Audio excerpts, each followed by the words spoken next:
স্বামী শিষ্য সংবাদ শ্রী শরৎচন্দ্র চক্রবর্তী। শিষ্য কথাগুলি শুনিয়া ভাবিতে লাগিল, স্বামীজি তাহাকে ঐরূপে মন্ত্র দীক্ষা গ্রহণের জন্য সংকেত করিতেছেন কি?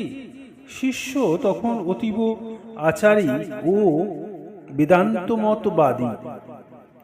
গুরুকরণাদিতে এখনো তাহার মতি স্থির হয় নাই এবং বর্ণাশ্রম ধর্মের সে একান্ত পক্ষপাতী।